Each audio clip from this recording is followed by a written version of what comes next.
So when were you born, Mattie? In Buckrow, May the 3rd, 1915. And your father worked underground? No, well he did go down underground, but Dad was more up in the powerhouse. All right. And where was he from? Wanaloid. Wanaloid. And was he a Welsh teacher? Yes. Yeah. And where was your mother from? BRYN. BRYN. She was born in BRYN. Yes. And where were her parents from? Well, the thing, they say grandmother, my grandmother, I can't remember that because she died before I was born, apparently. Yeah. And she was from Cardigan or something. Cardigan, yeah. It's amazing the number of people who walked all the way from places like Cardigan for work here in BRYN. Yeah. And your father, grandfather, I'm sure must have walked, or your father must have walked from Wanaloid. Yeah. No, he lodged in Meadow. He came up to BRYN. Yeah. He was working in Swansea, because he had his fingers off, you know. Only 3 fingers he had in one hand. And he had 4 sisters. And he came to BRYN to do something, I don't know. And he lodged with Mattie Jones, his mother and father, apparently. Right. And what was his job in the colliery then? A fitter and mechanic. Fitter mechanic, he was. And was he known as, was his nickname mechanic? Evan Williams Fitter. Evan Williams. Yeah, because there was another Evan Williams there, and he was driving the colliers from Carmarthen to the works. And of course they used to call him Evan Dal. Because he's tall. Who, no, you were father? No, Evan Fitter he was, and Evan Dal he was. Because there's tallness in your family. You were tall. Yeah. And I called John 6'20", I called John. What are your earliest memories of BRYN then? Oh, well, we had, there's what you call in my pocket for that. Well, when we was living in Park Avenue, in Buckrow, we had the trucks cross the road. Yes. Across the line. We couldn't cross there, we had to go and bend under it. Right. Who's the one with the sheep?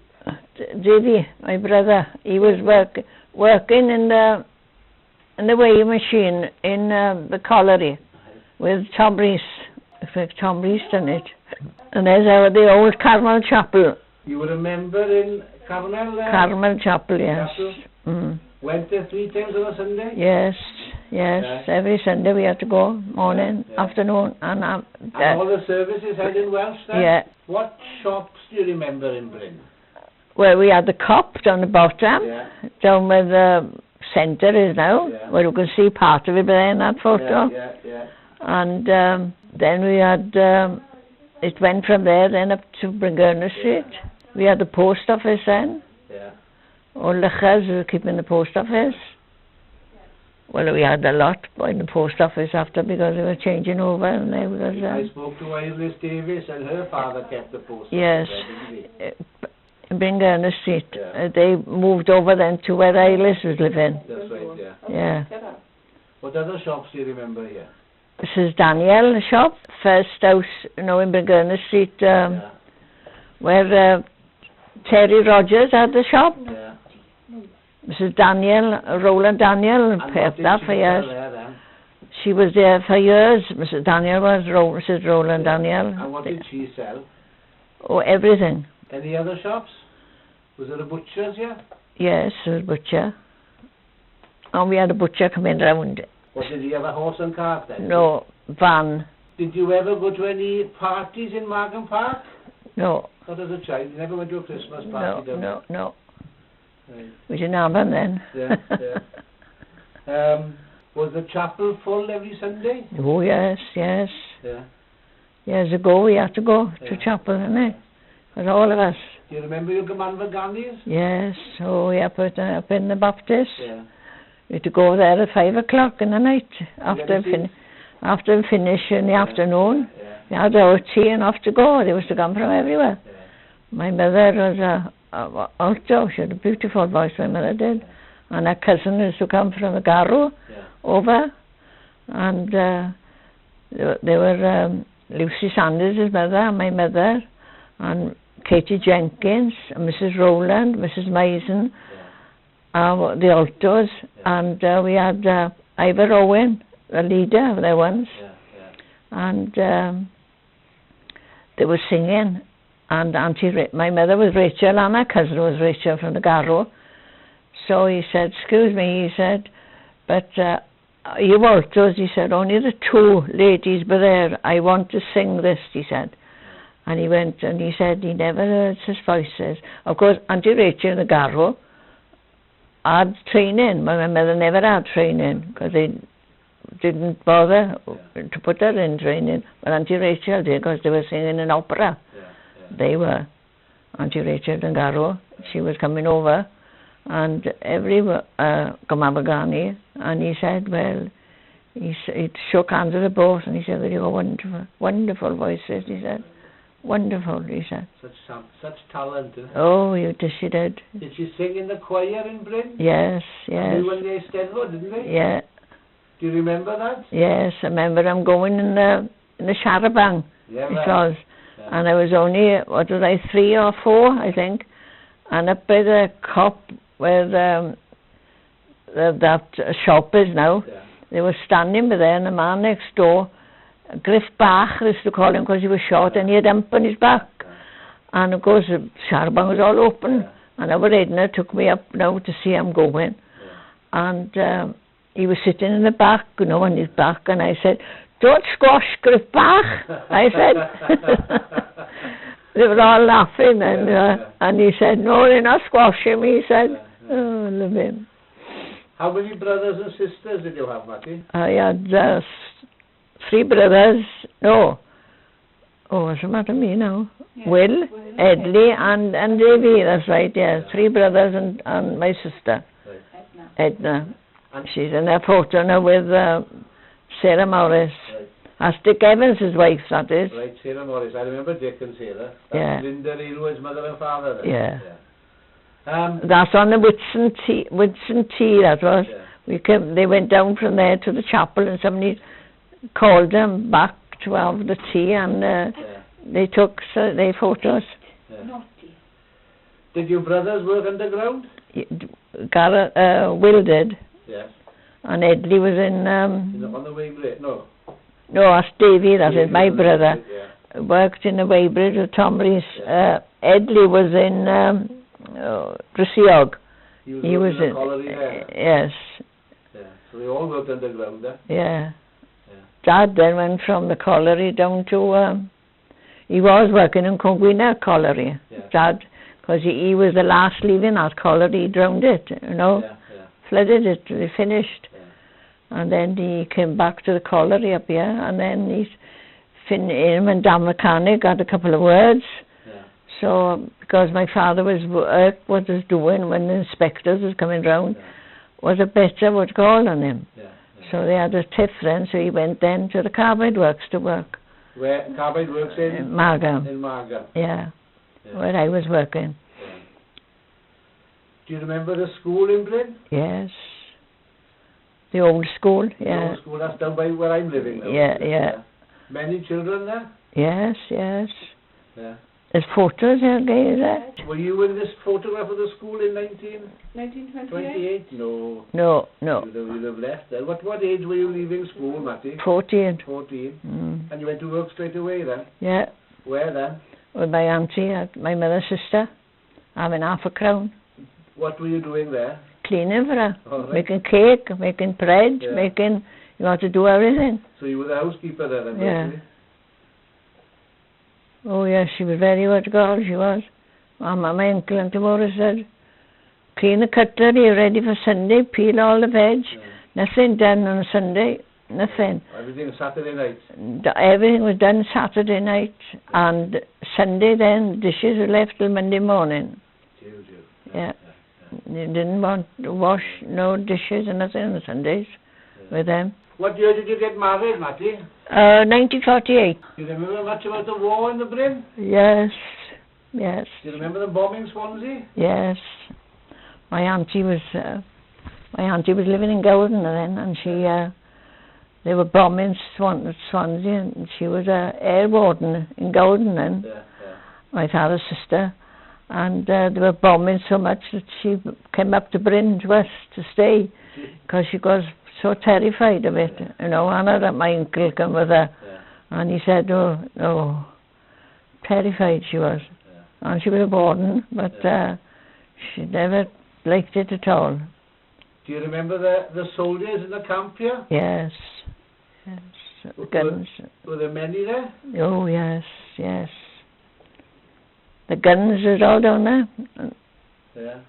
Well, you said something about a soldier coming back a few years ago. Was it next door to you? He had lodged there or something? No. No? Oh, that's, what's his name now? Like, he came to see me, didn't he, from London? His father was there, his father was a captain or something, he was. Oh. In the camp down here? Yeah, he was from London. Yeah. And they came back who he is to live with Olwyn and Louis next door. Right. Louis there, eh? Louis Daniel. Yeah. Oh, what's her name now? Oh, gosh, alive. And the son came last summer. Was it last summer, Dave? The before, wasn't it? Yes. So they came here as evacuees, and their father was a captain in the camp here, was he? Yeah, they were lived in Varteg then, in that house in Varteg. I know, the farm there. The farm, he did, for a while. My father was very friendly with Louis. They went to school together. Yeah. To Glenavon. They went on the train then. Yes. Do you remember did you ever travel on the train? Yeah, we used to go down to town to the centre for cookery. Yeah. From school then? Yeah. Yeah. And then to the whistle, didn't you, and then run like hell? Yeah. He used to whistle, and when he used to come into the tunnel, but I used to whistle. And when we could see him come from the tunnel, we was running up there. And when he see us coming, then the engine driver would start off. And he said, I'm not stopping today, he said, you come to time. But you did stop after. Yeah, we had our little baskets all going with our stuff in to learn to cook. And down to Central you went for that? Yeah. Who was the head teacher when you were in school, do you remember? Oh, Mr. Davis. E.V. Davis. Was it E.V. Davis? No. He was a nice teacher, he was. He was with the singing, he loved singing. And he was to have us in the hall to sing. Well, we didn't have a hall then, in the classroom. And now, 1, 2, 3 used to go. And just start singing. And did you enjoy singing? Yes, lovely. It's in the family, is it? Because your mother was a singer? Yeah. And our Davy had a beautiful voice. Our Davy did. Yeah. Because he sang in Town Hall My Stag. Did he? Davy did. On his a solo then? No, with the girl living in the bungalow. Oh, God, I like. He sang in the Town Hall My Stag. They did him and... Was that the night he rode home on the bonnet of the bus? No, that's Headley, that was. when the fog was on. Yeah, you were directing the bus, was he? Yeah. Because they couldn't see, the driver couldn't see out, and you were sitting on the bonnet and telling him where to go. Yeah. And what bus was that, the Shinley bus then? No, South Wales. After you got married, where did you live then? Same place. Baldwin Street. Baldwin Street, right. We come from Buckrow. Yeah. At 1921, after my JV was born in Buckrow, and my father was lighting fire in Baldwin Street every day when he came home from fire, taking the coal and the sticks to light all the house up for my mother to bring him up when he was 6 weeks old when he brought him up, And it was in 1921? 21, yeah. Was that the first new street to be built in BRYN then, Baldwin Street? Yes. And when were the other streets built? Do you remember? After us, yeah.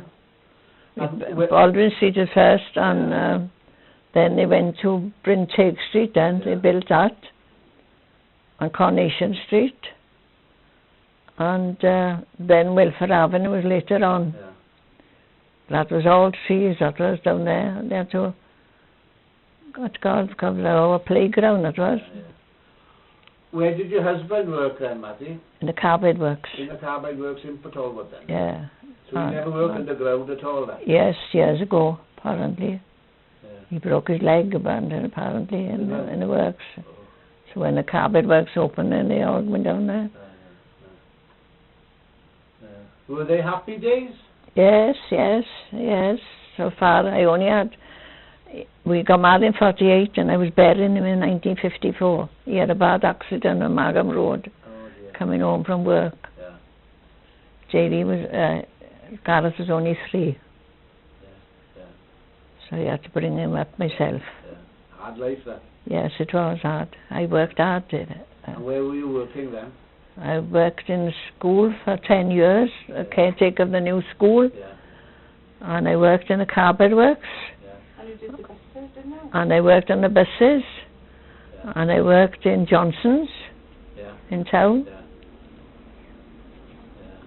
And then I was in the carpet works when I got married, and then JV, my brother, then come home from the RAF because we hadn't seen him for 7 years. We didn't know where he was. So him and Joseph wrote to the Red Cross to see where he was for my mother, and they said he was in a hospital out in Karachi, India.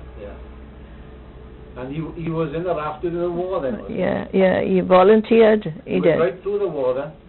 He went in when he was 21. Yeah. He was home at 21. Yeah. And he went in and Ashwin Thomas next door. They volunteered. Yeah. And he wanted to be a fighter pilot. Fighter pilot. Yeah. So he went for his exam and he failed because he had a lazy eye. Right. And he went in as a mechanic on the planes. Yeah. And that was Davy? Davy, yeah. What about Headley then? Oh, Headley was working in the colliery. Yeah, he worked underground, you know. Mm-hmm. Yeah. When Davy came home, was when he came home with the powder? Huh? Was that when he came home with the powder? Oh, that's Headley, it was. Oh, Headley. Okay. Headley. He went on sea, he did, on a boat, because when the strike was on there, they didn't have no work, so he had a boat and went on a boat. Yeah. So he bought 2 monkeys and a parrot. Back to BRYN. He came back then, and he was in Cardiff, and Edna was working in Cardiff then, and she went to meet him on the station, because we hadn't seen him, you know. So he had the parrot in a box, wooden box. Yeah. He opened the door and he said, "Say hello to your Aunt Edna." But the two monkeys died. Yeah. Because he bought one for Edwin Walters, who had one arm, his arm off, because he played with a gun or something and had his arm shot off. Yeah. And he bought one for Edwin and one for him to go around singing. And my mother said, "Thank goodness for that." They were dead. Oh, monkeys enough. He bought a parrot. Oh, but it's a beautiful parrot. Oh, the colours on him. Colours on him was gorgeous. Yeah. Everybody had the parrots, the Welsh, the Soushes and the men. Yeah. Feathers on his parrot. Yeah.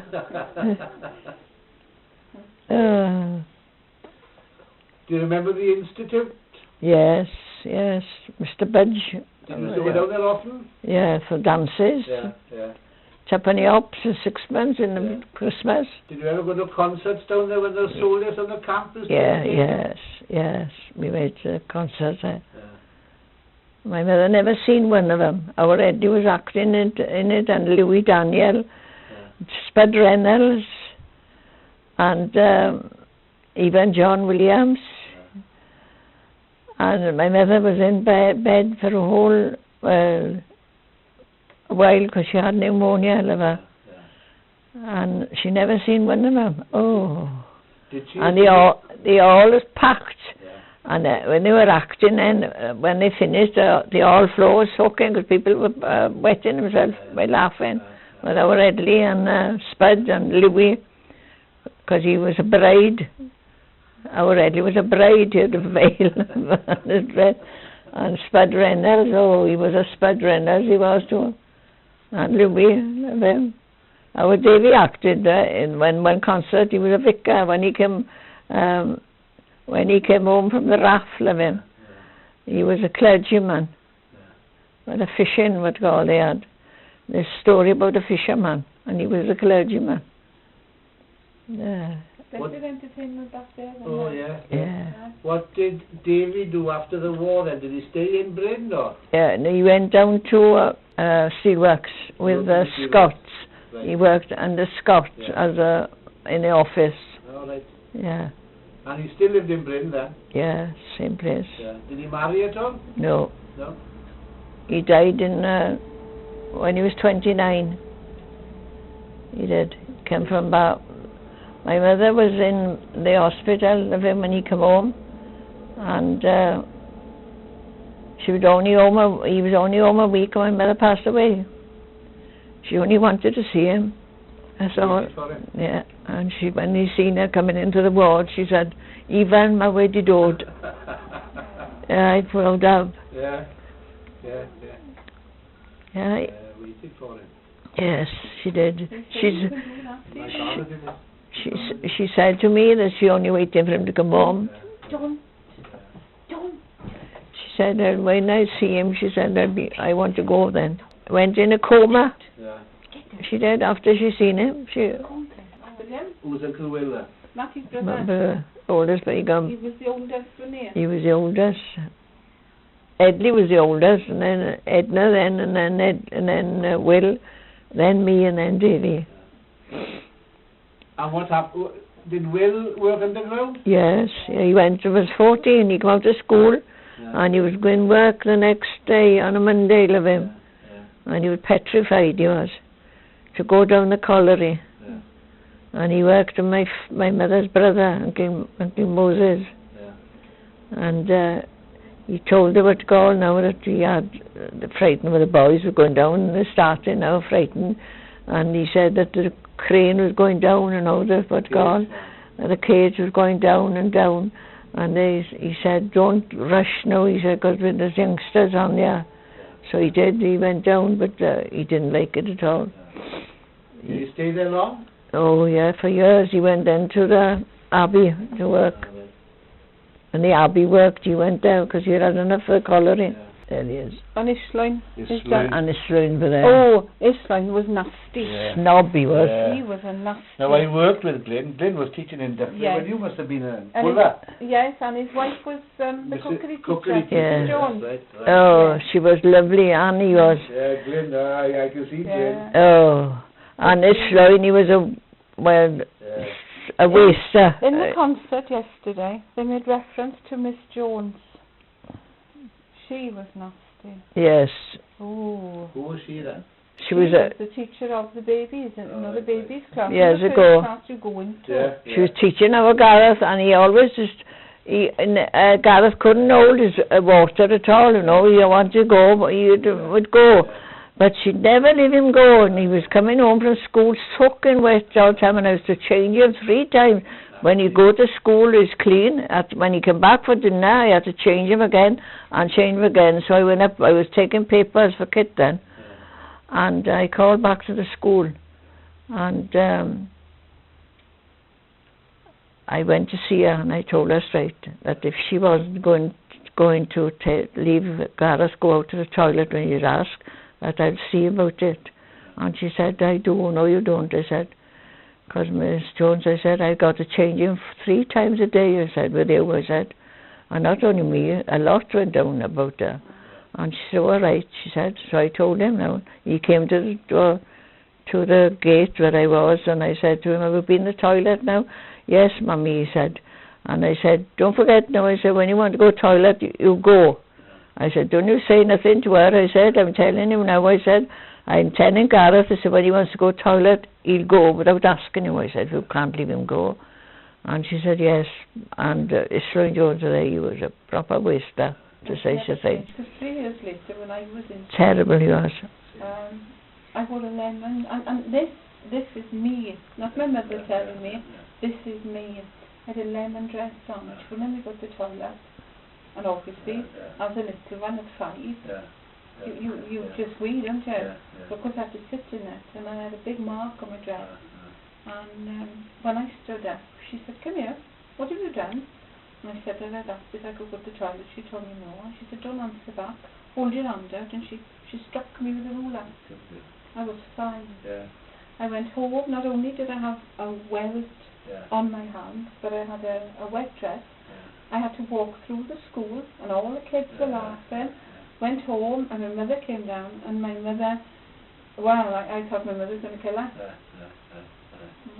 Yeah, shame. But that was 3 years later. You know, you think, and to this day, right, you won't find lemon. Don't wear lemon. I don't like it. Yeah. So that's much of an effect in it. Yeah, and when that reference yesterday to Miss Jones, I could feel myself going quite cold, and I was back in school. But thankfully our children have wonderful teachers now. When I was teaching in Allen College, I was with student services, and a woman in the late 30s, 40s had come as a mature student there. And part of the course was maths, and she was terrified of maths. And she came down to see me, we spoke about it. She said, when I was 7, the teacher made me stand up and answer a question I couldn't, and he ridiculed me and made fun of me. The rest of the class laughed at me. And ever since then, I've hated maths. And I'd take away with a maths lab, then a room, and they just worked themselves, you know, there's a teacher there to help them do stuff. You know, I had a coacher to virtually carry her into the maths room. She was that terrified because of that one experience she had in school. Yeah. Frightening. And if you talk to others, then others that will say something like that. But that I haven't said for many, many years. But Miss Jones yesterday, my lemon dress came back. Standing in school, I was in this lemon dress. Oh, terrible, terrible. Yeah, there was a teacher from BRYN in school years when Davy was there, and he caught him, he'd done something, and he had him out, and he threw at Davy, and he hit his back against it, because there was iron, what you call, and when he came home, then Mum was putting him in the bath, and he was black. So she said, what have you done to your back? Nothing, he said. Yes, well, she said, what does it matter, she said. So he said then about the teacher from BRYN he was. So, right, so my father was working the colliery then, of course. So he said to my mother, up to school tomorrow, he said. And he sat on the bank, he did, on the tip, to watch my mother going to the school. And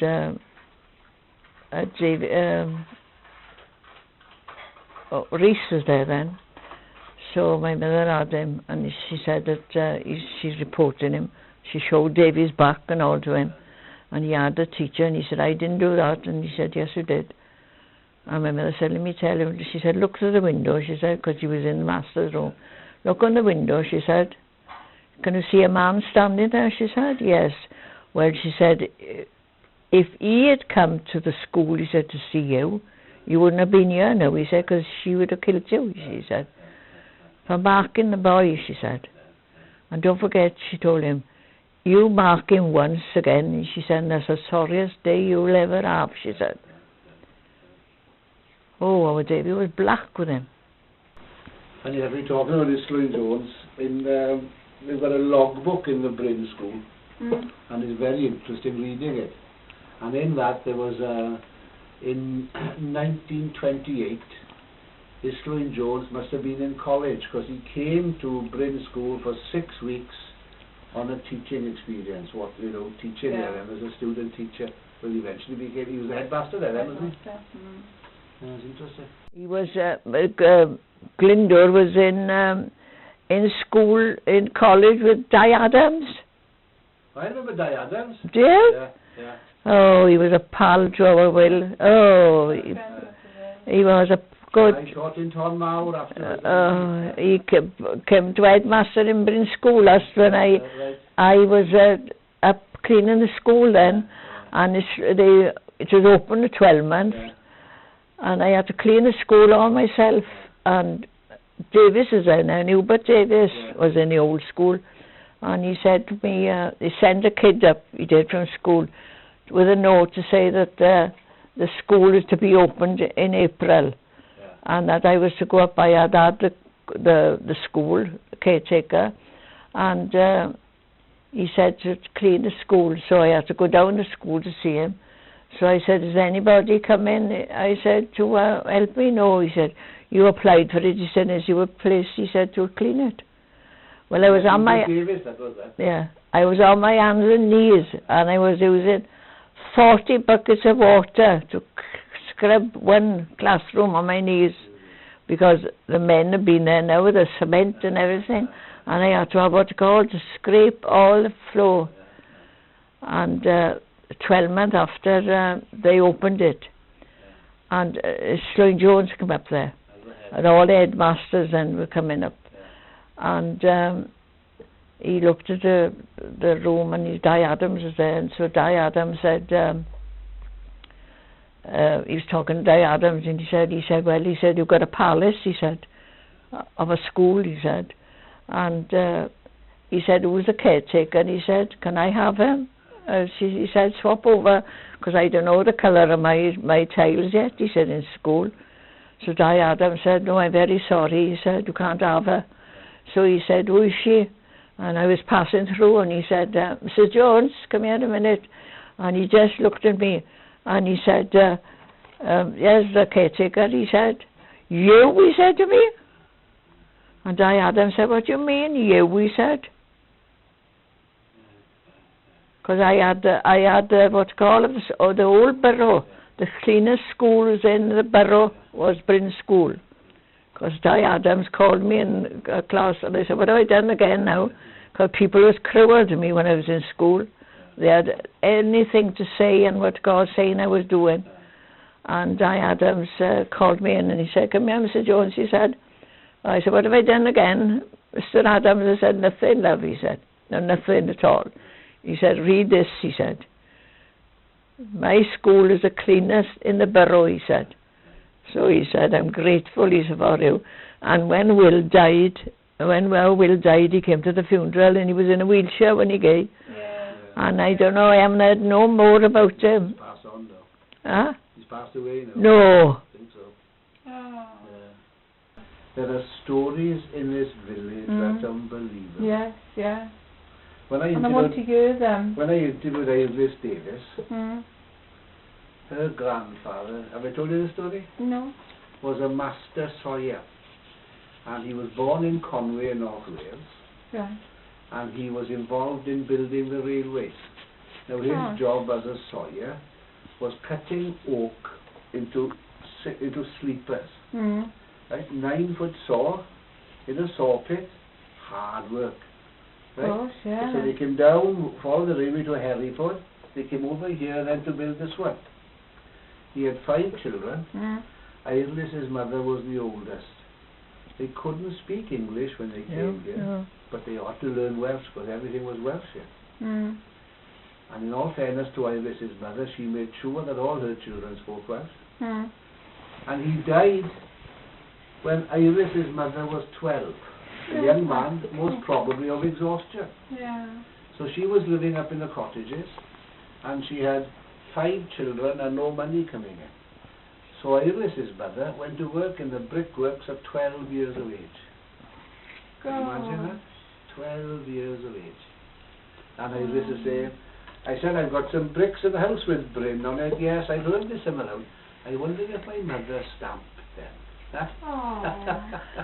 And that woman gave birth to 4 kids. 2 of them became teachers.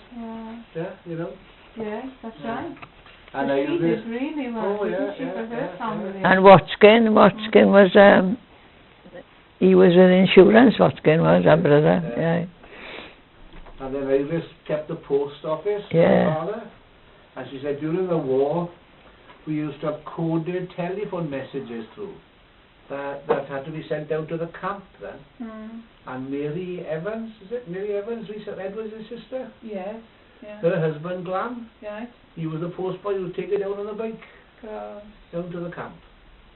And they tell me there's a photograph in the village here somewhere of the soldiers marching up to a service in the church on a Sunday morning, and a little boy marching alongside them with a wooden gun. Ray Lewis, Penny's Wheelot. There's a lot in this village, tremendous. You know, there's a book, BRYN, the Village in the Hills, but it scrapes the surface. It doesn't tell you the social history, you know. Where is this book? BRYN Jones wrote, and he was the director of education when you were in school. BRYN Jones, yeah, that's another what you call, of the school. That's right. When I was cleaning the school, the sheep, they didn't have no fence around it, and the sheep were there every morning, and they were and one sheep had dysentery, and she was coming and she was rubbing all at the door, one of the main doors, and of course I had to clean that every morning before I could wash it all. And what's her name? Velda's father, Don, on a Sunday morning, and we went up to school, and he said, "I come up with you today," he said, and Gareth, and John had a fire hose out, and he washed it all down, and he had a hose all there, and he said, "Well," he said, "it's disgusting." He said, "What you got to clean before the children." I had to do it before the children, but they weren't allowed in with that mess. Well, we carry that back into the school anyway, wouldn't we? Yeah. And so John said, "I'm going to report it." So I said, "Oh." So I remember Eilish Jones was laughing, blah, blah. BRYN Jones come up to the old school, to the old age, you know, up there by the school, where we had ACOT give it to us, and they had the old kitchen of the old school. And he was there and was talking, and I said, "Oh, no, well, about school, yes." I said, I'm cleaning the school," I said. "I've been BRYN new school," I said, "and I can't have no what you call," I said, "I've written," I said, "to BRYN Jones," I said, "to say about the filth I got to clean in the morning before the children come in, the sheep," I said, "I'm dressing it," I said. And a friend of mine came up, I said, last week, I said, to help me, I said, before the children could come in, I said, "'Cause there's such a mess here," I said. And he had to wear with the fire hose, I said, to her. And she said, I said, "And he didn't have the principle," I said, "the ignorant, wherever he was," I said, "the ignorant man," I said, couldn't answer me," I said, "a letter." So Eilish was laughing, it was bad. Eilish was now, because Eilish could hear me telling her. So when I came, then Eilish came, Mattie, I said to Eilish, "Who is he, Eilish?" "BRYN Jones," she said. "Oh, well, I've said it now," Eilish, I said, "I can't do it next time," I said to her. So they come and fence the place around them. Well, it had an effect then, obviously. Yeah. Yeah, Eilish was laughing. Eilish was laughing, and she was bad, Eilish was.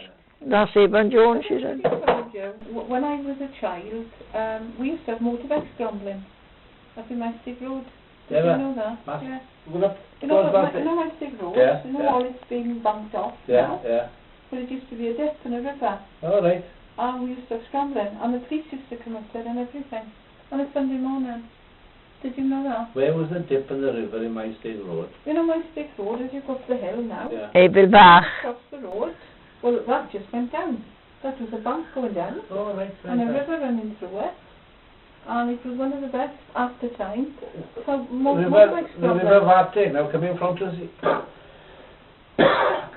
Seahog. Yes, it went south. Yeah. Because we used to live in Mystic Road. Yeah. On the hill. Yeah. And you know where the opening was in the bus stop? We'd go across there on a Sunday morning. Because our bedroom window, or Mum and Dad's bedroom window, used to overlook the back. Because my front bedroom used to look at the rail track. Now, who else lived in Mystic Road? Was it Dickie Combe live up there? Dickie Combe was in the 20s. And 19 was... Betty Davis. Not when I was there. No. Auntie Bet, yeah, she lived in Mystic. Yes, she lived in Mystic Road, next door to Dickie Combe. What Betty? Auntie Bet? Auntie Bet. Betty Bungalow. Auntie Bet never lived there when I was there, but I was there at 12. Oh, she was there before you. We did have Dickie Combe up the top, and we had my landed, we had Walter, Old Man Walter. Walter Surfy? No. Chapel? He was. I don't know what his second name was. Because being a child. Yeah. Walter Amphlett. I don't know. I don't know. But Old Man Walter was up there. Phyllis Renner, Phyllis and Abby. Then you had the Evanses, what were they? The children, Victor. Florrie. Noah. Daphne Evans and her husband. Yeah. Then you had Pierre was up there with Dennis, Mr. and Mrs. Caswell next to us. We were number 12. Yeah. Bobby and Sheila were the kids. Yeah. And then Del and Stella Jones were their kids. We had the Gap, and then we had Mamo and Dado. Jackie. That was Auntie Bet's mother and father. Yes. Yeah, well, Mamo and Dado lived on the Gap, well, we called them. Bet I got a photo of Mamo. Next one down then was Mary Evans and her husband Reese. Not Reese, Glam. Then there was... Didn't Reese live there as well in Master Grove? Not when I lived there, he might have. Perhaps Mary Evans and Glam moved into the house after Reese's parents must have died. It's possible, yeah. but they were there when I was there. Because I remember Auntie Bet used to talk about Reese, actually. They lived next door to Auntie Bet there, and to Mamo and Dado, did they? Yeah. Then, do you remember over in Park Avenue, there was a lady... Oh, I don't remember Park Second one in, Llewellyn, was it Llewellyn? She was a big lady. Well, she moved up to Maestig Road, and she was the bottom half. Then we had... Joneses then was the last house of all in the street, in the street, down there. He had dogs, black and white, spotted dogs. I don't know. But I know that Rosie Patrick was number 5. We had Biddy and Gertie. Doris Duff and Arthur. And what's his name? He's up in station now, Tom. His parents were, was it Tom Jenkins? Yeah. His parents were down there. That was there when I was a child. Who was there before me? Because we had our house off my grandfather. Yeah. Because when we... Jones were at the end house and they had dogs, spotted dog, you know, these... Dalmatians. Aye. Carmel, I can see the Baptist. It's lovely, isn't it? I tried to look for a date on the back of the postcard, look. What are those houses there, Can they be where... Remember Mrs. Beaton used to live down there? You know where the toilets are now? Yeah. That's it. Crossroad. Colliard Row, was it? Colliard Row. Colliard Row. Because that's where the trucks and the engine used to come. That's like there's a wagon repair shop there. Yes. That must be the co-op there, Yes, a side of what God is the co-op. The co-op. Because right at the top of the comb by you. What was that there, Mattie? That's the combs coming up there, isn't it? What's that building by there? That's the co-op. Is it? Well, what are these? These are Tilat there. Tilat, I know that. Batagro. Yeah. That must be Maestig Road there then, is it? No, that's... Can't see Maestig Road. That's Crossroad, that is. That's Cross... Would it be Station Terrace? No, that's Crossroad, that is. No, can't see Station Terrace. Right. No, Crossroad it is. That's the one, Crossroad, and then the Park Avenue. Yeah. Crossroad. Meadow Road. Because then Crossroad and then Park Avenue. Buck Row then was there next, and then Meadow Row was up then, and then BRYN Cots after. Right. So you didn't know Park Avenue, did you? I remember them as ruins. I was coming back home from my stay then, Nancy I was born. So, because when I was born... Buck Row it was, but then when the park opened, then they named it Park Avenue. Well, when I was born in East General Hospital, and my mum took me home to number 4 Park Avenue. Yeah, right. So that's where I started my life. Yeah, in BRYN. In BRYN, yeah. Well, this is before the industry was built, look. And next door to me... And the main road at the top. Yeah. Next door living to me was the Wonklins. Philip and... No. Eddie. Went north of Billy for you. Yes. Married my sister. That's right, yeah. And then next door but one is was Jean Griffith. She's now courting David Ura. All right, yes. Yeah, she was there when I was there. Yeah. And we had Dickie come next door to us. Yeah. And that was horrendous when he got blown up in that mine. Who now? Dickie come. Not Dickie come. Dickie Morgan. He lived next door to us in Park Avenue. Right. Beryl, Dickie. He got killed down by the in a colliery down on the main road. Oh, in Johnny Allen's place. Johnny Allen's, yeah.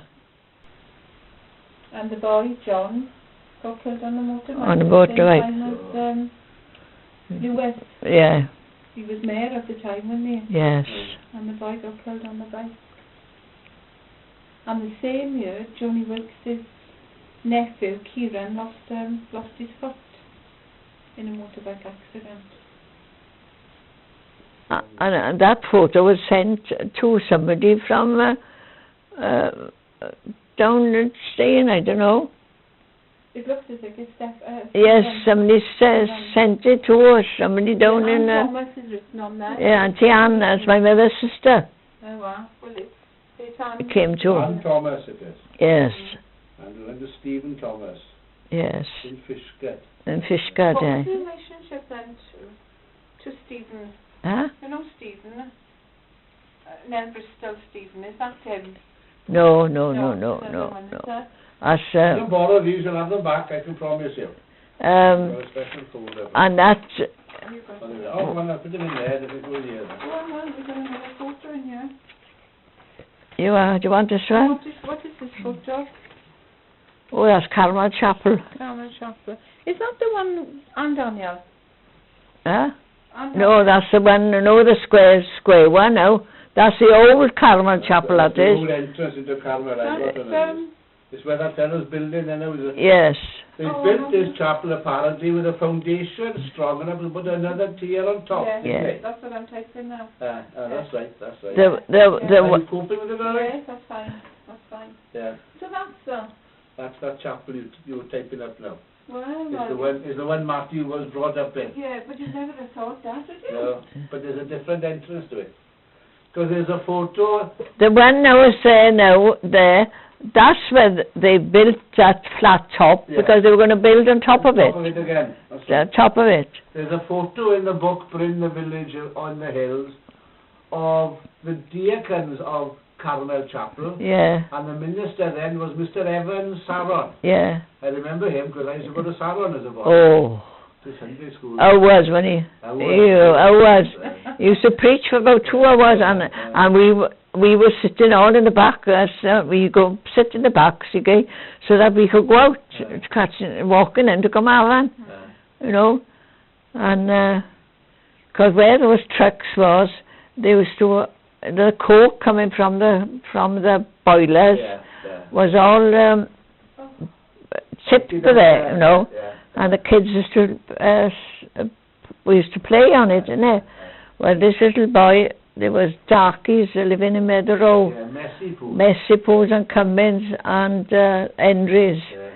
And the little boy was playing now, and he slid down and the engine came and killed him. That's right, yeah, he cut him to pieces, isn't it? Yeah. Oh, love him. Oh, and you ought to see that. Oh, no. Oh. You ought to see it. Funny enough, when we had the book BRYN, the village in the hills, Jenny Davis, there was a photograph of her class in school there. Yeah. And Jenny said, I'm there. I'm next to Maybe. Maybe. I said, who's Maybe? Maybe Messi, the coloured girl. Yeah. Well, why did they call her Maybe? Well, when her mother was carrying her, they used to say, maybe she's a girl, maybe she's a boy. So when she was born, she was called Maybe. Yeah. Well. Right? And the Henrys, then we had the Henrys, as I'm saying, years ago, we had them with us, playing with us in school. No difference at all, was there? No difference at all to us. But now, but later on, then, darkies. And you know, they're offended if you call them coloured. That's right. Yeah. Proud that they're black. That's right, Yeah. I went in tech, you might have known them then. There was 3 Jay. of them. Oh. And they can't. Lila? Oh. What do we have with the Lawrences and different? Donovan Lawrence was a coloured boy. Then we had Tonya was one of my Wellingtons. Yeah. Yes. They were coloured. And Danny, big family, very good athletes, basketball players. Oh, I can't think of his name now. Well, you know, one of the Wellingtons. Yeah.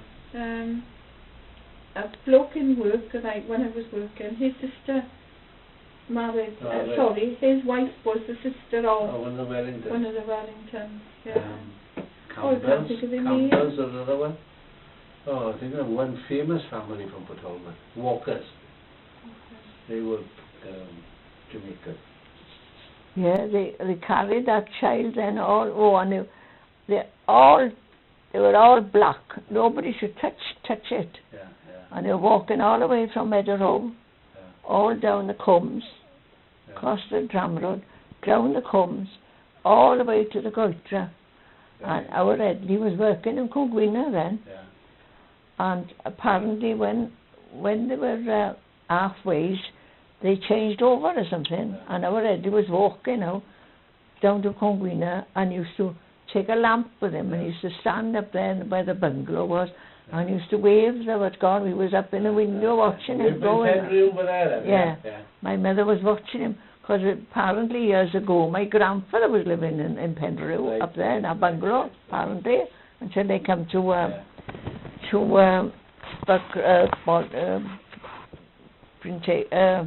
Gunner Street. And our Ridley said that something, he was going along and he had to stop like that, because something had crossed him. Phantom funeral. Yeah, it was, our Eddie said he was walking just dark in the light, and with that, he had to stop dead because something passed him like that. And he told my mother, I was frightened. He said, didn't want to go to work, he said. See, there's one of the old tales with death is that quite often people would be walking along a quiet road and they'd come onto a mass of people. Yeah. And a few days later, a funeral would pass that way then, isn't it? Well, our Eddie said he got frightened, because he had to stop dead because they passed him like that, he said. But I'm a believer. I believe. If you say your grandfather stayed in those cottages in Penrue, in the bungalow, in the bungalow apparently. Where did he come from then? West Wales, Cardigan? Cardigan or something, they said.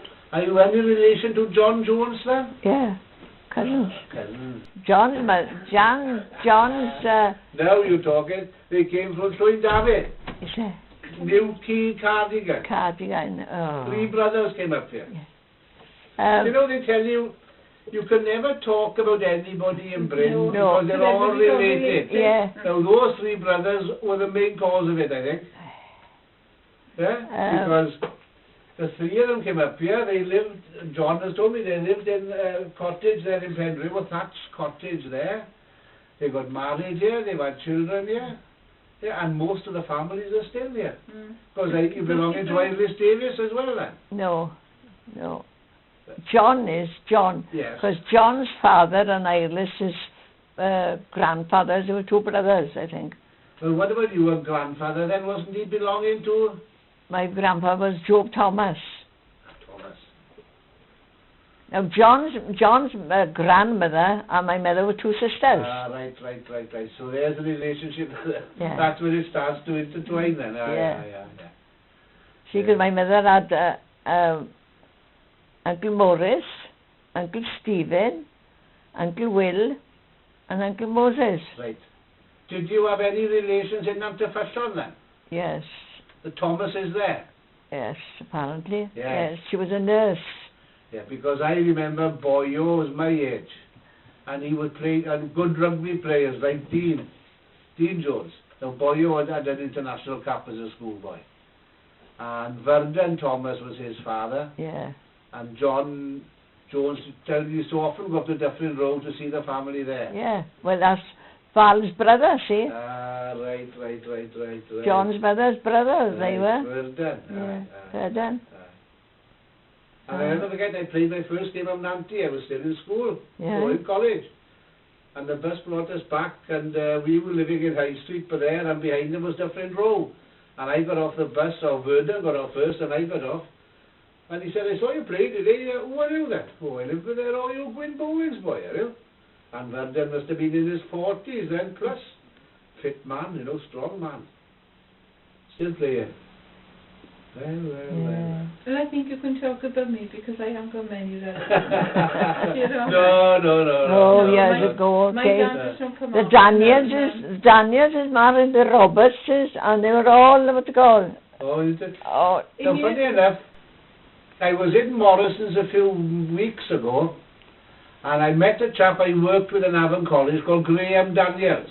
aye. And his father was from BRYN, but his mother was from Grove Street in Nanty. Oh. My mother's been there now, he said. May, I think her name was. She's 99, like a button. God. And she, oh, where do you live, BRYN? Where in BRYN? Or down by the, oh, you live in Tilat, she knew it all. Yeah. And I'm sure you talked about the shop here. Yeah. The Daniels' shop. Yeah. The son from that shop she married, must have been.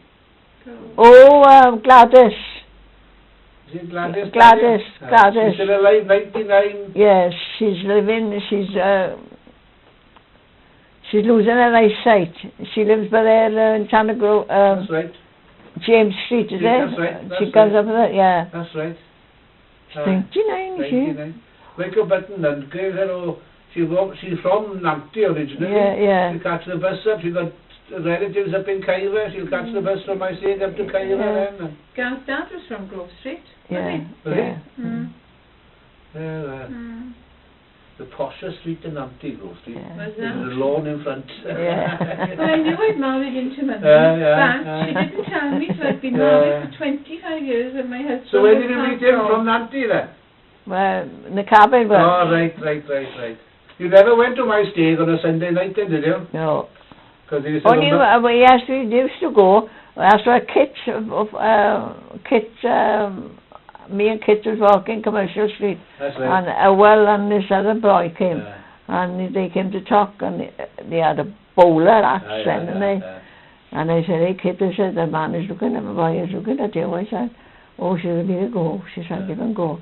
So they come on to talk to her, and of course she went to the well then. And on a Sunday night, in my stake, we were in chapel, and you were the second meeting then after the main meeting, if somebody started praying or going on, because all we wanted to do was to get down to the street, because you were the monkey parade, used to call it. Yeah. People walking up and down the street, the two streets, hoping to meet somebody, and well, many people did. Kit met our up there. And we used to go down Carmarthen and Monkey's Run, we used to call that, down that from Gatty's down, by the new houses, I don't know, down there, Monkey's Run. And then we used to go then, and in a weekday we used to go down there, and we had to be in by 10 o'clock, and we used to be passed down by Penaway, and at 10 o'clock Uchter was going.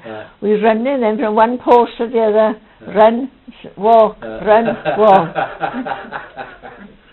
So the hunter would go in the colony at 10 o'clock every night, did it? Yeah. To say the night shift was down. And 6 o'clock, he's going at 6, then at 7, because they were down all at 7, they were starting at 6. My mother used to get up in the morning, 4:30, light the fire, no gas then, and we used to light the fire, and Edley and Will and my father, and Edley and Will used to come in night shift, because I will only work night shift after, and my father, and lighting the fire, then porridge then on the fire, then stirring to give them the porridge. And sometimes my mother was ill and I had to be, get up in the morning, 4:30, light the fire, do it, cut sticks and all. Some morning they hadn't cut sticks, we were cutting sticks 4:30 in the morning, put on the light the fire from the porridge. We don't know how lucky we are today, do we? Microwave now is done in a minute, isn't it? Yeah. Easy today. Yeah. I can remember when we were in Park Avenue, my mum would have milk in a bucket out the back, and our bread was always wrapped and really wrapped, and we had like a stone cupboard thing. At the back. Yes, and you drop your butter and stuff because we didn't have a fridge. Like a cold box, Yes. Funnily enough, I've invited Nan Morgan. Remember Nan Morgan from the bakehouse? Yeah. She's been in touch with me by email. Her son contacted me first of all just before Christmas, that he'd heard there was a book called BRYN, The Village in the Hills, and his mother was born in BRYN, and if he could have a lend of the copy to give it to her for over Christmas. So I sent him mine, and he replied and he gave me his telephone number, and he said he'd send it back after his mother had read it. But indeed, in the middle of January, I had the book back and a lovely letter from Nan, thanking me. She's still alive? Yeah, thanking me. Where does she live in? In Essex. Oh. Oh, sorry, Hampshire. The son is living in Essex. Thanking me very much, and she'd written an account then of what she remembers of the bakehouse. Yeah. Well, now my father's sister, Auntie Susie, used to come up to Mattie Jones when he used to go on holidays. And she used to be cooking, doing the bread and the cakes and things. So Sarah, of course, was up there now watching her, doing the things. So she was doing something, and because they were belonging to the islands, as my father was, in Swansea. And she was doing the bread, or doing cakes or something, I don't know. So she said, "Oh, Daddy, them need now. The owl." She said, "Well, the owl of Daddy, we seen the barra." Now she said that's it. Oh, she didn't like it. Because my auntie was doing this and putting different stuff in it. Now she was cooking 3 lots of bread a day. My Auntie Susie was cooking. Because people were buying the bread, and she had to do 3 lots. You know, you referred to the bakehouse. Jackie had his shop there, didn't he? Yeah, Jackie bought the business from them. From her. Well, you know Jackie's shop? Yeah. I mean, it was tiny. Yeah. Was that the bakehouse? Yes. Yes. The back there. Yeah. Right, the big ovens guy. Yeah, huge oven. Facing the... When I spoke to Ron Davis about it, you know, Glan's father? Yeah. The warmest wall in the gully in BRYN. The courting couples used to rush to get down there.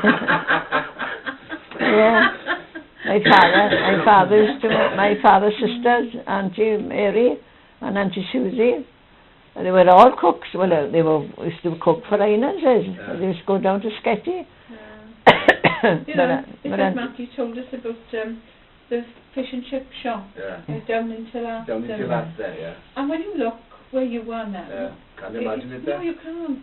No. Well, I spoke to Wyndham Jones, and he was born down in Tillat, wasn't he? Yeah. And his mother was the caretaker of the old school there. Yeah. And I think Wyndham said there were 9 of them, 9 children in the house there. Were there 9? One, Wyndham, Ned, Eric, Glenn, no, Emrys, yeah, Ray, 4, Ray, Mair, Annie, and Leonard. 8. Yeah. Because they came up, and when she came up, she had Eric when she came to Baldwin Street, because Ray and I was just the same age. And we were going down signing the door to look for a job. And Ray said to me, "What do you think?" She said, "My mother's having a baby," she said. I said, "Well," I said, "it's disgusting," she said. "All of us are grown up," she said. It's sent for a reason, you know. Little after poor old Little, of course, Little is last, and she was, Little was... She's still alive now, isn't she? No, she's gone. When I went to Wyndham's house, there was a woman there. Oh, that's Annie, it is. That's Annie. Annie. She's not at all. No, she had a bit of a stroke or a pull, was it? Or? Yeah. She's never been My only recollection of Tillat was the library. Yeah. Because we were in plays there, and Mrs. Millwood used to make toffee apples, and Auntie Glad Price used to do toffee and cut it into squares for her. But the Morrises had a fire down there. That was quite a season. The house caught fire. The house caught fire. That's the end one, I've heard of that. Oh no, when you come down from the combs, you know, the last comb, there was Jenny's mother used to live by there, see?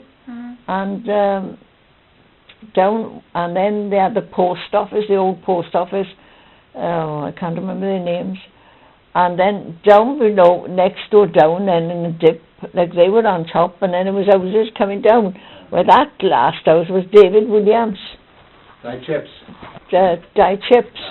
His mother had a chip shop in the parlour. David Williams is family. That's what they call him, Guy Chips, and she had a round, big aluminium, what's it called, and she had a fire under it. That was a deep fat fryer, was it? How she used to make chips. And what did she charge you for them chips? Oh, I can't remember the day. Tuppence, I expect it was. We used to go over there.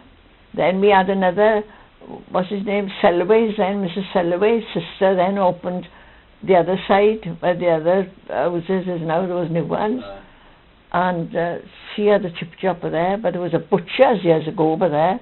And next door was Pew's, the shop, closed. all down in Tillac? Yeah. Tillac was there before the rest of the village. Yeah. So yes, from that picture there, you can see it. Yeah. And the Pew's, and because my auntie, John's grandmother then was living next door to my mother, see, in Buck Avenue. And she used to come every morning with a cap on and a shawl. And she used to knock the door, Martha? Martha? Do you know down the shop?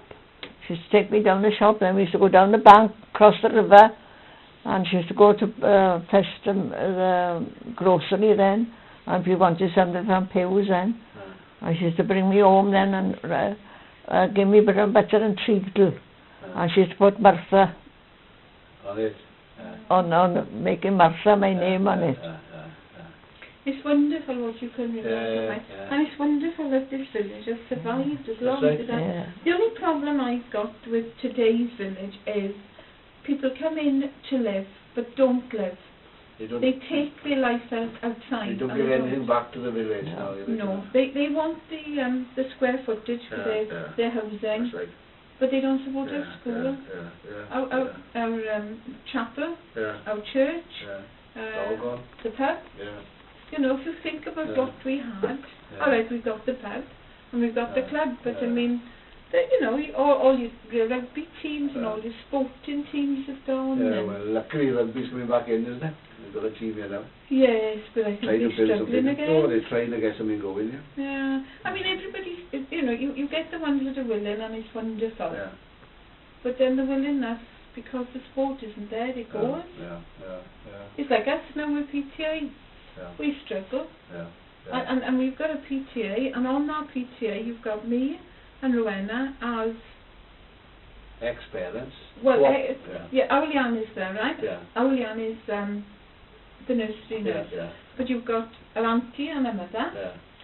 Carol Badham, who works in Barclays, is our banker and sorted out. Her grandson's in school, right? So we're talking about 3 middle-aged women. You've got Diane Thomas. She hasn't got grandchildren up there, but she's a governor of the school, and she really is very passionate about the school and the village. But you've got Lisa Morgan, she's a parent. Claire Davis is a parent. Michelle Dixon is a parent. Claire Day has now joined us, she's a parent. Liz Stevens, she's joined us, she's a parent. But half of our committee are older. Ex-parents. But you get comments like, I don't want to be involved with them. But who are them?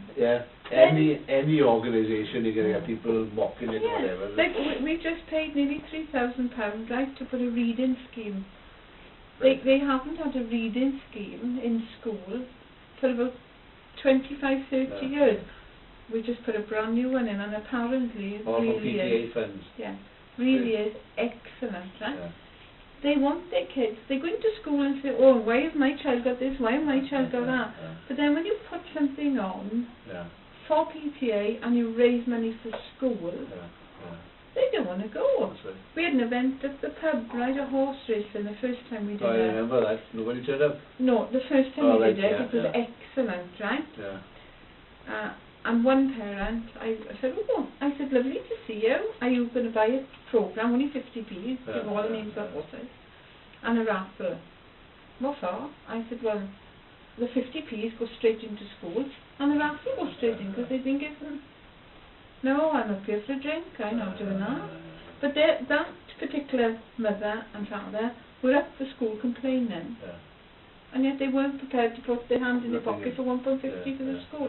But they put enough money over the bar, you know, and we have our fun nights, right? And we're always, touch wood, very lucky to put in around about the £1,200 mark, because we get pound for pound with carols for Barclays. And one little boy, they were helping put tables and stuff out for us, and I said, see you later. No, my mammy said, I can't have money to come up here, or otherwise she won't have money for her cigarettes and her drink. Now then. And this is a little one, you know. Down to the mouths of being. Yeah, and that little one wouldn't have said that if he hadn't heard it. And like Rowan said, don't you dare put your hand in your pocket and give him 50p. It's not our place to do it. Saw that yesterday in the sketch where the boy went to the baker's for a penny muffin, and he didn't have any money. That's right. But then Sarah gave him one, innit? That's right. Yeah. And mentioned that in a letter. Yeah. Funny. Oh, that sketch yesterday was lovely. Yeah. Oh, really Di Jones the baker says go in a caravan shop. He used to. Because he got married the second time, see. That's right, she mentions that. Yeah. You know, like you said, now on a Sunday you didn't do anything. Was the pub open on Sunday? No pubs. So it was taken seriously then by everybody. You shouldn't wash on nothing on Sunday. I remember Dorothy, our Will's wife, had laddered her stocking. And she was coming up there and she laddered her stocking. I said, no. We went upstairs. I went to the cupboard to fetch my mother. I said, what are you looking for? A safety pin, I said. To well, but I had a needle and cotton, but to sew up the what's called. And if my mother knew that we were sewing, then it'd been off. Oh, nothing. Yeah. Did you nothing? I remember my mother, she'd peel the veg on a Saturday night. Yeah. Nothing. Well, my uncle now, Auntie Anne and all those, I was to work there, and I had to work, clean all the house, I had to clean the knives and forks, I had to clean all the veg, I used to make bread and tart, all for Sunday for them, ready. What did they do on Sunday? And I was having half a crown. The 7th day the Lord rested. Yes. So it was literal then? Yes. The village, you never see nothing, no kids and nothing out on bikes on Sunday. Because I was only saying, there was someone talking, I said they all were people who raise their heads to see what the children are doing on Sundays now, innit? Shops open on a Sunday. Nothing. And you see, when there was you couldn't open a pub on a Sunday, so the clubs became popular then, and they had a special dispensation they could open on a Sunday. You know, and well, I'm sure. Oh, it was what to go when BRYN Club was put up. Very what to call it was. People of the village then wanted. They could open on a Sunday. Yeah. But we often talk about the old times and different things, but people back then, their morals were better, and their quality of life was better. I don't know. You know, when I walked around this village as a child, you could go into anybody's house if you had a problem, and like I referred to Auntie Glad Price, and Auntie Joni Welks, my aunties. But as a mark of respect, and I still will say Auntie Joni now, because she always says to me, you make me feel so old, drop the auntie, right? But if you get into a way... That's right, you can't help it then. No, and like you referred to Mrs. Morris, she always says to me, my name is Sarah, right? And I'll say Sarah, and then I think, oh, that's not right, she's Mrs. Morris. But today, the kids will come and say, oh, your windows are done here. I am auntie. They don't do it, do they? No. Not that it's not a disrespect to Mattie, it's just the way the world is. The way changed, Yes. That's right. Jim Thomas always calls you Mrs. Jones. Yeah. Doesn't she? And David next door, David Yorath. Yeah. Since he's a little one, he never called me Mattie. He always Mrs. Jones. Well, Dolly, the same. She used to call me Mrs. Jones. I said, come on now, Dolly. I said, I'm calling you Dolly. I said, you call me Mattie. No, she never did. Mark of respect, Yeah. Melba, the other day, I was Mrs. Jones. Yeah. But that family, all of them have always called you. Yeah. And David, you're right. Always. Because I remember when I was in the school, Mrs. Eunice Davis was up there teaching, and one of them said, Mattie, and she said, excuse me, she said, what did you say? Mattie? Well, she said, she's not, she's Mrs. Jones, she said. Mrs. Jones. So she said, don't you call her Mattie again, she said. It's Mrs. Jones, she said. But most of the children was there, you know what to call, was Auntie Mattie. Because, what's her name, Shan, you know, Tom August's daughter. Oh, right, Shan. Shan was always Auntie Mattie, and a couple of them Auntie Mattie, because that boy living down there now in that house, Pat John's son, the ginger-headed one, he was in his lip in school. So he called me a cow or something, and of course Shan was there, and Shan listened. Mrs. Davis came in and she said, she said, what's the matter, Shan? She said, do you know him? She said, he called Auntie Mattie a cow. She said, did he? She said, yes, right, she said. You're always in the class now. So Mrs. Jones, Mrs. Davis called, come here. She used to call me, she said, oh, Di Adams was never said Mattie, always Mrs. Jones. And she had him out of class. But yeah, out. But yeah, she said.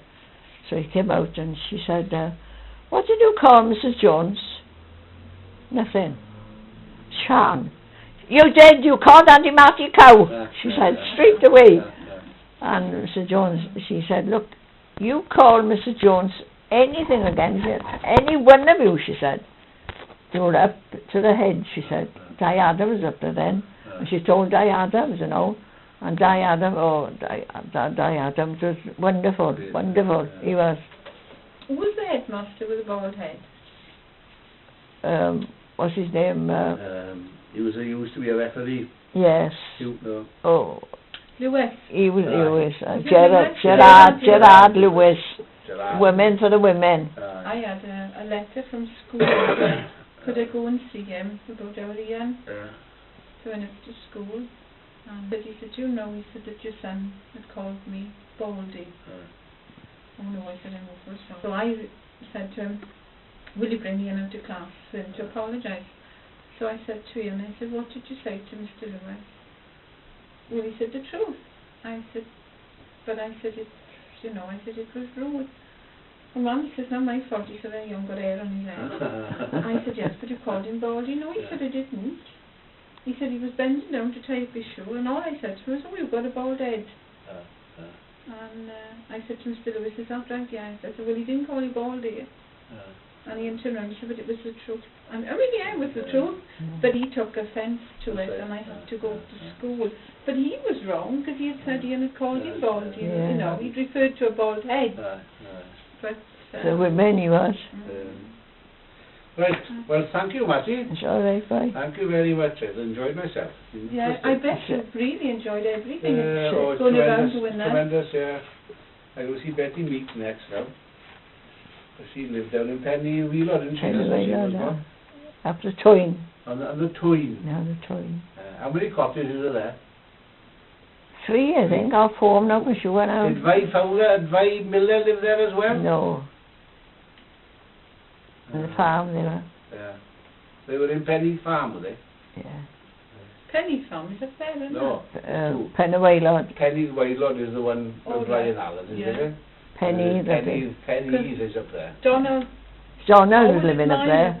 Was it? Yeah. Donald, his father's up there. Right. Yes, because that's what they called him, Don Penny, isn't it? Yeah. And I think there's a Penny Candle, but he must be in the woods over there now.